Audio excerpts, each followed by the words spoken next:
Hi everyone! Welcome back to my YouTube channel. It's me again. My name is Brian L. Belmonte. At kung bago ka lamang sa aking YouTube channel, ay huwag mo kalimutan mag-subscribe at i-hit mo na rin ang notification bell down below para lagi ka na nga pong updated every time na tayo may mga bagong video. So for today's video mga kawarkas, ayan, nagbabalik na naman ako ulit sa inyong harapan para mag-share ng mga skincare product. Ayan.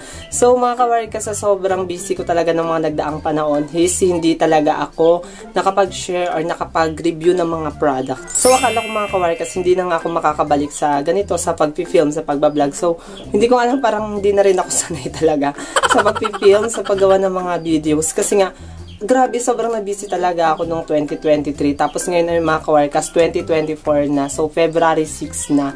Ang tagal ko talagang hindi nakapagawa ng mga reviews. And di talaga ako nakapag-film nun. So, ayun mga kawarkas, ngayon ay binabati ko nga kayo ng Happy New Year sa ating lahat. Tapos, ayun, ngayon lang ako ulit nagkaroon ng time para makapag-film at makapag-reviews nga ng product. Kasi nga, ayan, natapos ko na yung journey ko sa SM Hypermarket Marilao. Ayan, so, darating naman talaga ako sa point na yun at alam ko naman talagang darating ako sa point na yun na ma-end of contract ako.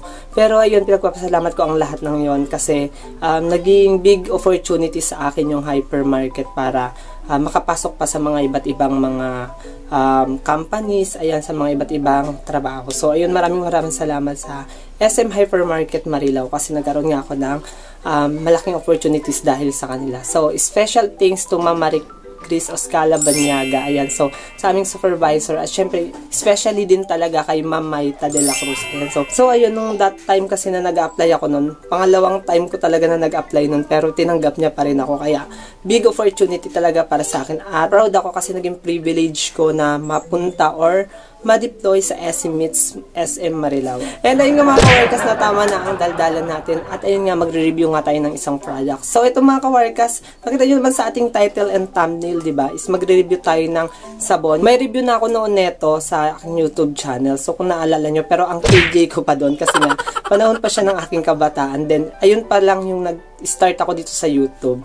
Yun yung naging isa sa mga naging videos ko. Pero ngayon nga mga kawarkas, kasi binabalikan ko kasi sasabihin ko sa inyo yung aking detailed na mga naging experiences sa papaya silka nga. Then syempre, meron tayong bagong silka papaya, diba? Which is yung color green. Ayan. So, dito meron tayo ditong color orange na papaya. Kasi ngayon kasi may nagtatanong sa akin, may mga nagpi-PM sa akin, may mga nagpa-private message sa akin na ano daw yung masasabi ko after 1 years, 2 years ng paggamit ko ng silka papaya, or kung naging consistent daw ba ako sa paggamit ko nun. So, yun mga kawarkas, i-share ko sa inyo yung aking naging review sa silka papaya nga ngayong 2024. Then, syempre, may bagong sabon. Actually, matagal na siya, pero ginamit ko rin siya. Bagong labas lang din naman to, kamakailan lang din, yung silka na green.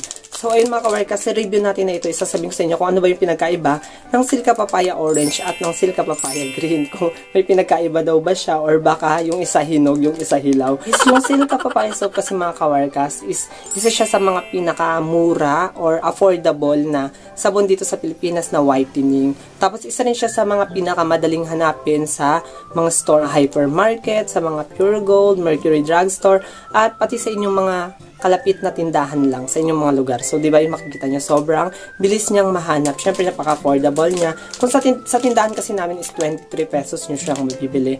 Then, kapag binili nyo naman siya sa mga grocery store is nakakalaga lang siya ng 18 pesos. And dumako muna tayo sa kanyang packaging. Sa kanyang packaging nung naman is makikita nyo naman na alos same lang talaga sila. Ayan, 65 grams silka whitening herbal soap.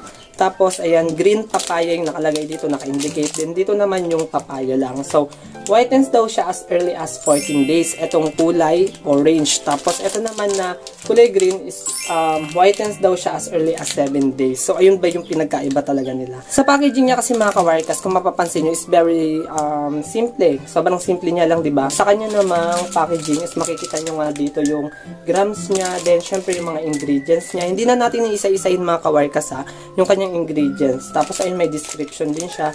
At syempre, higit sa lahat, FDA approved siya. Then, dermatology tested siya. So, yun mga kabarkas, pag sinabi kasi na dermatologist tested, nagpag-aralan siya, nasuri siya ng mga eksperto patungkol sa mga product na pampa-whitens or sa mga beauty products niya. At saka, napag-aralan siya ng mga eksperto sa mga balat-balat. Kaya mga kabarkas, pag bibili kayo ng mga sabon na whitening is make sure na ano siya, dermatology tested siya. Pero ano nga ba talaga ang dahilan kaya nakapagpapaputi talaga ang Silka Papaya Soap? So, yun mga kawarkas kasi, ang Silka Papaya Soap is gawa nga siya sa papaya, which is yung papaya is meron siyang papaya enzyme at meron din siyang Carica papaya enzyme. To help eliminate dead skin cells, pinapalitan niya yung dead skin cells natin para maging smooth siya, maging finish siya, yung itsura niya, maging flawless yung itsura niya. Binibigyan niya ng sigla or ng vitamins yung ating mga balat para kuminis nga siya at pumuti. Kaya yun isa sa mga dahilan kung bakit nakakapagpaputi ang Silka Papaya Soap. Tapos yun mga kawarkas, syempre diba, ano na siya, produce na siya, nalagyan na siya ng mga iba-iba pang mga ingredients tulad ng mga glycerin, ayan yung mga salicylic acid. So ayun, pinapaboost kasi ng salicylic acid at saka ng glycerin yung mga nakahalong ingredients doon nga sa mismong papaya. Kaya isa sa mga dahilan kung bakit nakakapagpaputi ang papaya. So yun mga kawarkas, may pinagkaiba nga ba sila sa sinasabi ditong whitens as early as 14 days and 7 days. Ito kasing papaya is 7 days daw. Itong green. Tapos ito naman na orange is 14 days daw. So, ayun pa talagang pinagkaiba nila. Actually, yung sinasabi lang naman kasi na 14 days dito at saka yung 7 days dito is parang strategy lang siya ng company para mabilis siyang mabili or parang mas maraming bumili kasi nga pag narinig natin, diba, pag sinasabi na, ala, 14 days, hala, 7 days, ganyan puputi ako. Sige nga, bili nga ako niyan, try ko. So, yun yung parang isa sa mga maiisip natin, tayong mga bumibili talaga ng mga skincare. Ayan yung una natin maiisip, kaya mapapabili talaga tayo sa mga products na yun. So, selling strategy lang siya. Porkit ba sinabi ko na selling strategy lang siya is, hindi, so, ibig sabihin, hindi na ba siya nakakapagpaputi? Ang sagot dyan, mga kawarkas, based on my experience, ayan, disclaimer lang, mga kawarkas, based on my review, personal review dito sa Silka Papaya Orange as sa Silka Papaya Green. Based on my personal experience, nakakapagpaputi talaga siya. Hindi nga lang as early as 14 days or as early as 7 days. Ayan, so talagang totoo naman nakakapagpaputi siya pero hindi sa ganun. Pero depende siguro sa balat nyo kasi syempre sabi ko nga diba sa mga recent reviews ko, iba-iba tayo ng skin type. So, depende kung mahihiyang tayo kaagad sa isang product or hindi. So, kung hiyang ka sa isang product, mabilis siya sa yung i-effect kasi nga, hiyang ka dun sa product na yun. Feel ko naman, wala naman siyang pinagkaiba. Itong Silka Papaya Orange at yung Silka Papaya Green. So, kung may pinagkaiba man siya, siguro yung ano na lang siya. Kasi, ano siya, yung Silka Green kasi, that time, nung mga ginagamit ko siya, nung panahon na ginagamit ko siya is, hindi siya gaanong wala siya gaanong micro-feelings. Yes, hindi siya tawag dito, hindi siya sobrang nakapagpabalat ng ating balat. So, kasi nga herbal soap siya, iniiwasan niya na magkaroon tayo ng mga pamumula ng ating balat, yung pigmentation, ayan, iniiwasan niya na magkaroon tayo ng pigmentation. So, kung medyo sensitive talaga yung skin mo, yung gagamitin mo is yung Silka na green. Tapos, kung hindi ka naman masyadong sensitive, katulad ng balat, hindi naman ako masyadong sensitive. So, ito yung ginagamit ko talaga na kadalasan is yung Silka Papaya Orange. Ayan. So, yun lang naman mga kawarkas yung naging review ko. And that's all. Ang masasabi ko talaga, kung i-rate ko man tong Silka na soap, na sabon na to, masasabi ko na effective siya. At sobrang affordable niya para sa price niya. At syempre, hindi naman porket ano lang siya, tawag dito, pipitsugin yung price niya, is masasabi natin na hindi maganda yung effectiveness niya. So, ang masasabi ko is, napaka-effective niya talaga. Basta regularly lang na ginagamit nyo siya. At consistency kayo sa paggamit. Kasi tayo mga Pilipino, ewan ko ba, diba? Kapag may isang product na hindi gumana sa atin or parang hindi siya kaagad gumagana sa atin, binabash na natin.